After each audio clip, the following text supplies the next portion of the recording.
আমার নাম সুমিত। আমার বয়স 20 বছর। আমি একটি প্রাইভেট প্রতিষ্ঠানে ম্যানেজারের পদে চাকরি করি। আমার বেতন প্রায় ভালোই ছিল।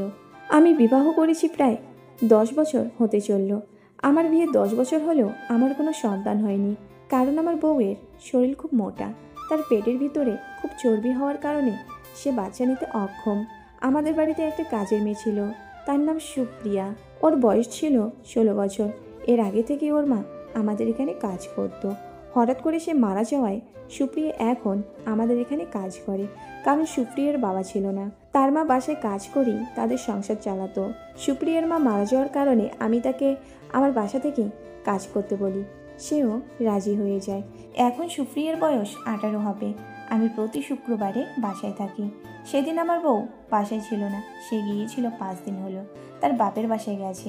সুপ্রিয়া সেই দিন বাসার সকল কাজকাম শেষ করে গোসল করতে যায়। আমি সোফায় বসে পেপার পড়তেছিলাম। সুপ্রিয়া গোসল করে বেরিয়ে এলো। আমি আর চোখে তাকিয়ে দেখি সে গামছা পরে বেরিয়ে এসেছে। আমি বুঝতে পারলাম সে কাপড় নিয়ে যায়নি গোসল করতে, কারণ তার ভুলে যাওয়ার রোগ ছিল। আমি সুপ্রিয়াকে আর চোখে দেখছিলাম, সে বুঝতে পারল না। আমি দেখলাম সুপ্রিয়া একটু বেশি বড় হয়েছে, আগের থেকে অনেক বেশি। আমি একটু ভাবলাম সুপ্রিয়াকে দিয়ে আমার বাচ্চা নিয়ে আসি। এগুলো ভাবতে ভাবতে দেখি সুপ্রিয়া কাপড় পরে বাইরে চলে এসেছে। এইভাবে চলে গেল আজকের সারাদিন। রাতে আমি সুপ্রিয়াকে খাবার বাড়তে বললাম। সুপ্রিয়া আমার খাবার বেড়ে দিল ডাইনিংয়ে।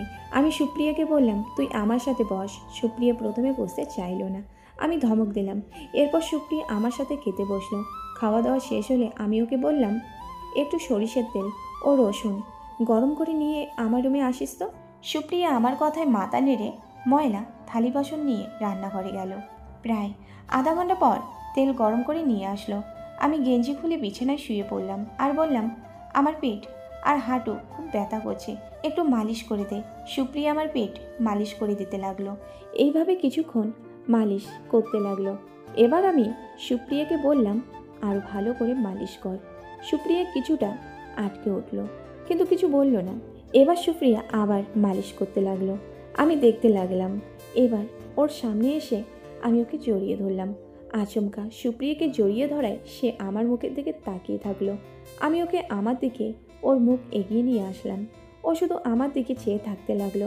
এরপর এইভাবে প্রায় 30 মিনিট চলে গেল। ও ঘুমিয়ে গেল। আমি ওকে ডাক দিলাম আর বললাম, ওঠ, উঠে খাবার গরম কর। সুপ্রিয়া উঠে ফ্রেশ হয়ে খাবার গরম করলো। আমরা খাবার খেয়ে নিলাম। ও এবার থালা বাসন নিয়ে রান্নাঘরে চলে গেল। আমি আবার রান্নাঘরে গিয়ে সুপ্রিয়াকে পিছন থেকে জড়িয়ে ধরলাম। সুপ্রিয়া আমাকে ধাক্কা দিয়ে সরিয়ে দিল আর বলল, আপনি আমার সাথে যা যা করলেন আমি দিদিমণিকে সব বলে দেব। আমি ওকে বোঝাতে লাগলাম, সে বুঝতে চাইলো না। আমি ওকে ধমক দিয়ে আমার করা মোবাইল দিয়ে ভিডিও করা ছবি ওটা ওকে দেখালাম আর ওকে অনেক টাকার লোভ দেখালাম। ও এবার রাজি হয়ে গেল। রাতটা কেটে গেল। সুপ্রিয়া সকালে উঠতে পারল না গায়ের ব্যথার কারণে। আমি দেখলাম ও অনেক কষ্ট করে বিছানা থেকে উঠলো। উঠে আয়নার সামনে দাঁড়িয়ে দেখলো কালো কালো দাগ বোঝা যাচ্ছে। এবার আয়নার সামনে থেকে উঠে ও গোসল করতে গেল। আমি শুয়ে শুয়ে দেখছিলাম। আমি এবার উঠে ও যেই গোসলখানায় গেছে আমিও সেই গোসলখানায় গেলাম। গিয়ে দরজার কড়া নাড়লাম। সুপ্রিয়া একটু পরে দরজা খুলে দিয়ে বলল, দাদাবাবু কিছু বলবেন? আমি ওকে কিছু না বলে ভিতরে প্রবেশ করলাম। করে বললাম, আমি তোর সাথে গোসল করব। সুপ্রিয়া বলল, আপনি বাইরে যান, আমি আপনার সাথে গোসল করতে পারবো না। আমি ওকে কিছু বললাম না।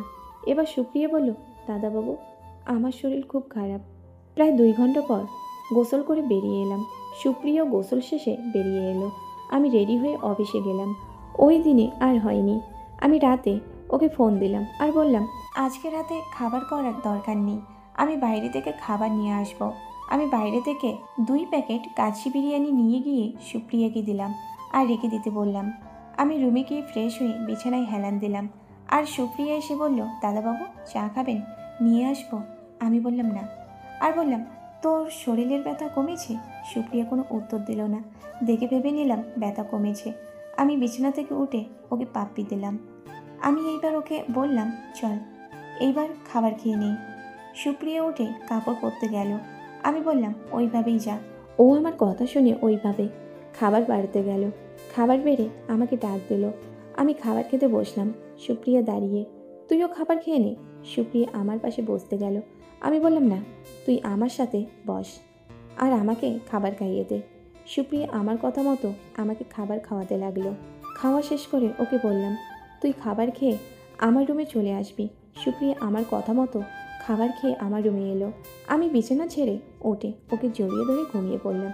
আমার ওয়াইফ যতদিন না এলো ততদিন আমি ওকে সকালে অফিসে যাওয়ার আগে, আবার দুপুরে অফিস থেকে ফিরে, আবার রাতে ঘুমাতে যাওয়ার আগে ওকে সাথেই রেখেছিলাম। আমার ওয়াইফ 15 দিন পর আমার বাসায় এলো। ওদিকে সুপ্রিয়াকে নিয়ে ঘুমোতে পারিনি। রাতে আমার ওয়াইফকে নিয়ে ঘুমিয়ে পড়লাম। পরের দিন অফিস থেকে ফিরে খাবার খেয়ে আমার বউকে নিয়ে ঘুমিয়ে পড়লাম, কিন্তু আমি ঘুমালাম না। মাঝ রাতে উঠে দেখলাম আমার ওয়াইফ ঘুমিয়ে পড়েছে। আমি সুপ্রিয়ার ঘরে চলে গেলাম। আমি এইভাবে প্রায় 2 সপ্তাহ ওকে আমার সাথে রেখেছি। এক রাতে আমার ওয়াইফ ঘুম থেকে উঠে বাইরের দিকে এসে পানি খেতে গিয়ে দেখে আমি রান্নাঘরে সুপ্রিয়ার সাথেই ছিলাম। আমার ওয়াইফ চেঁচিয়ে ওঠে। আমি ঘুরে দেখি আমার ওয়াইফ দেখছে। আমি সুপ্রিয়াকে ছেড়ে দেই এবং আমার ওয়াইফকে অনেক কষ্টে আমাদের সন্তানের কথা বলে অনেক কষ্টে বোঝাই। সে পরে বুঝে যায়। এইভাবে প্রায় আরও 2 মাস চলে যায়।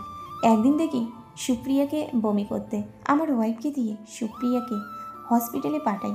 পরে বাসায় এসে আমার ওয়াইফ আমাকে জানায় সুপ্রিয়া মা হতে চলেছে।